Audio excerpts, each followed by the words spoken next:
There is another war. It's being fought in the West Bank. There's a collective trauma here. In the kidney-shaped and landlocked territory which is home to 3 million Palestinians. Over the last month, we've been speaking to those who've lost homes, lost loved ones. We can smell gas and burning. Those who are terrorised at night, some forced to sleep in caves. Here, the war in Gaza is having an impact on life and death.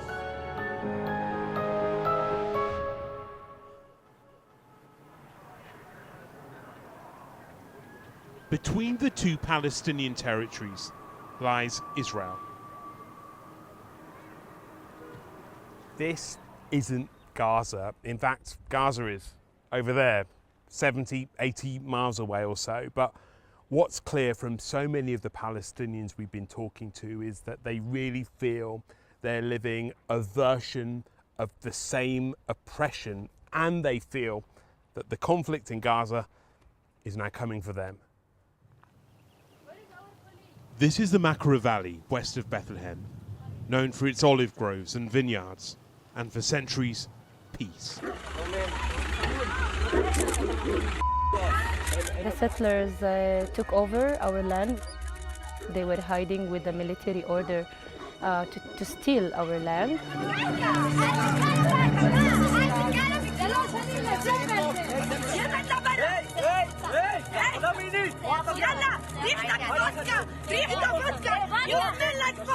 Alice Kachroo has seen the change. She and her family are part of it.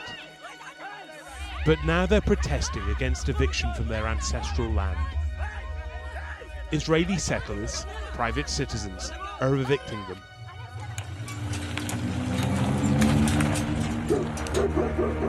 They have the support of the Israeli military, who've been granted a legal order to move them.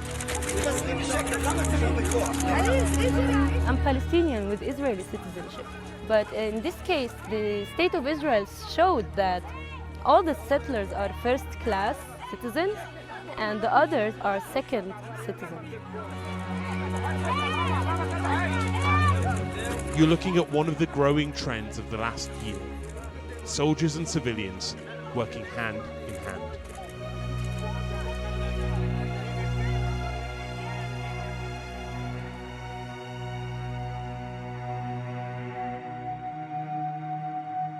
My dad, my mom, my brother, and my sister, she's married, but she comes often to visit us with their kids, and we have my nephew as well. It's really painful to see this for my parents. So I'm not only fighting for my memories, I'm fighting for the family memories. The Kachroo family are Christians who've been here for decades. But some of the settlers have claimed a legal and biblical right to the land. Can this ever feel like home? To call something your home, it has to be full of memories and emotions. But I'm gonna fight back to get what's mine, which is home. It's hard to let go easily. Yeah.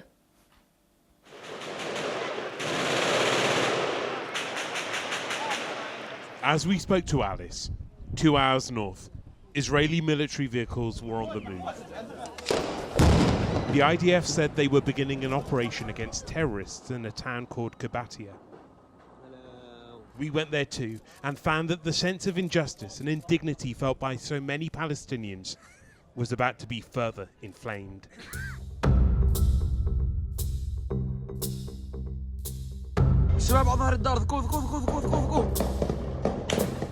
Gun battles erupted. Large raids by the Israeli military. It said this operation was a necessity to stamp out militancy. 11 hours of chaos.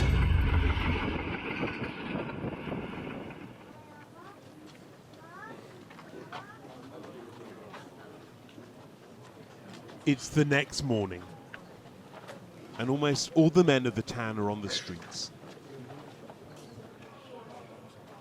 people of all ages, civilians, militants too.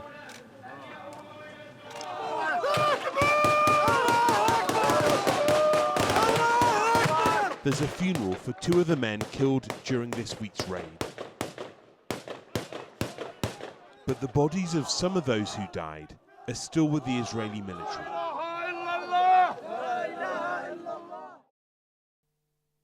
One of them is Fadi Hanesheh. Nice to meet you. Yes, sir. Yesterday morning, his father learned that he'd been killed. His father, actually, yes, guys. Then, yesterday evening, he discovered just how he'd been killed. What did you feel when you saw that video? I feel so angry. So angry. They didn't have right. All the younger people, Palestinian, they're very angry. Angry after seeing this video? Of course. And here are those videos.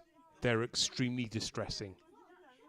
Fadi's father has been told that his son's body might be among the corpses seen on a rooftop, although he can't be sure.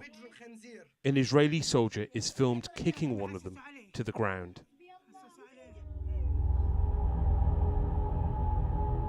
We want to solve the mystery of what happened here at the 3-story block. Inside, the flats are badly damaged. Looks to us like the Israeli military used what's known as the pressure cooker method, familiar to its soldiers in the First Intifada, escalating the amount of gunfire used against a building to force suspects upwards and out. Assalamu alaikum. Fadi's father is here for the first time. On the second floor is the flat where his son lived.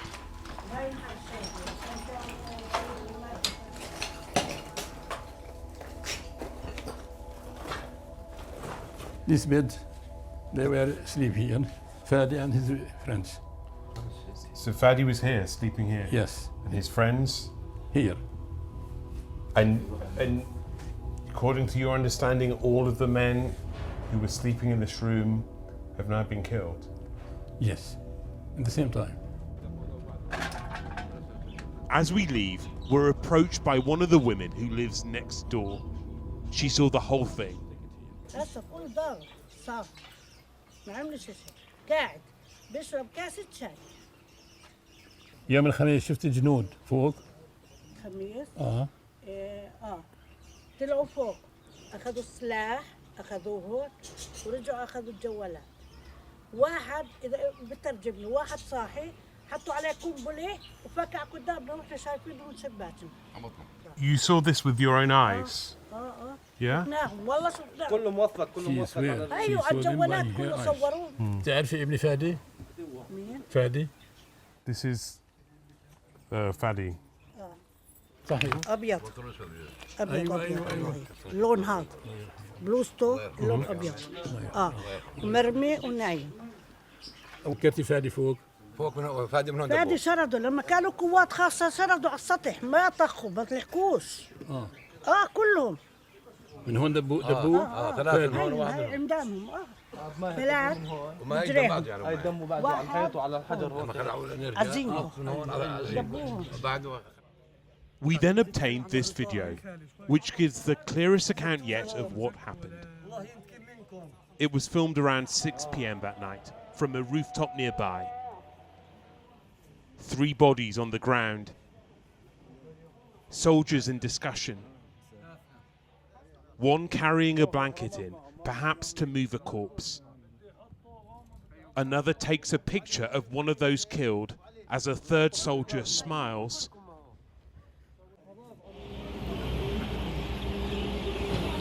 1 hour later, around 7:10, a digger is at work.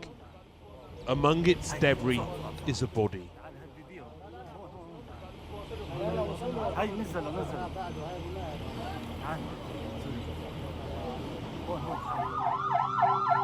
It's been a bloody week here, but in Qabatiya, dealing with death is life. يعني شعور صعب جدا لا يمكن وصفه. But for those killed, militant or civilian, many people here see them as simply Palestinian.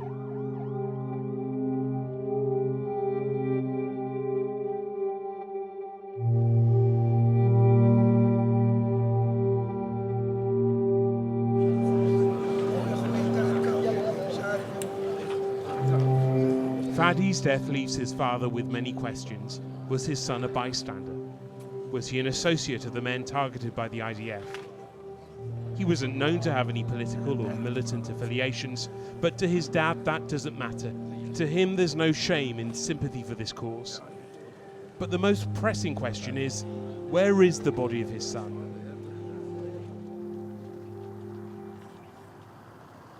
It's a big day for Alice and her family. The military order preventing her from being on the land which has always been her home just expired. She's ready to return. But on the phone she learns that the army has now obtained a new order. Soldiers arrive. They're coming in growing numbers.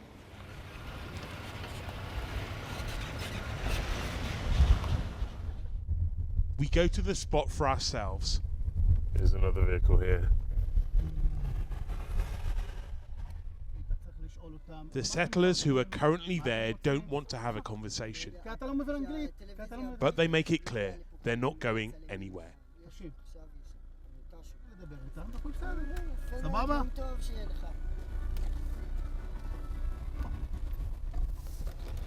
They have this strategy to evacuate people by using military orders, and they have no other documents to show.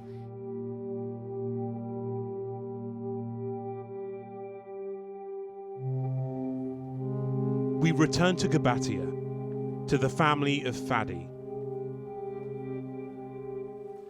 12 days now since his father took us to the scene of his killing. I'm here to ask what progress he's made retrieving his body.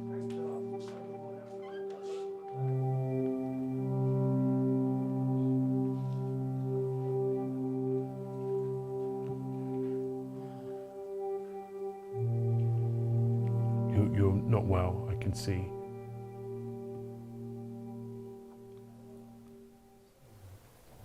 I don't understand.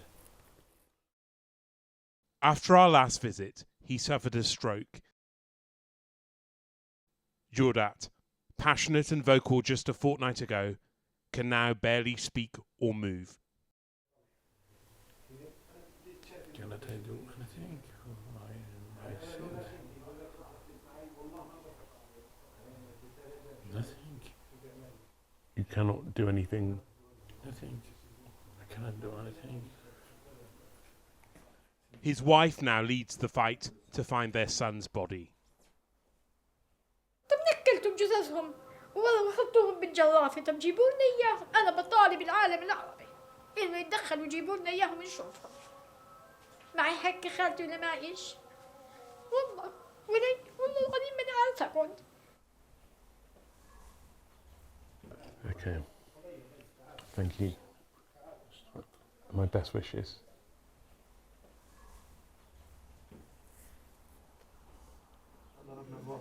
Nearby, they're also mourning. Shadi Zakani was killed during the raids as well. But he's accused of being a terrorist who carried out attacks. 3 days after his death, his daughter was born. But Yafa's grandmother can only wonder whether, for her and for her generation, life in the West Bank will be any different.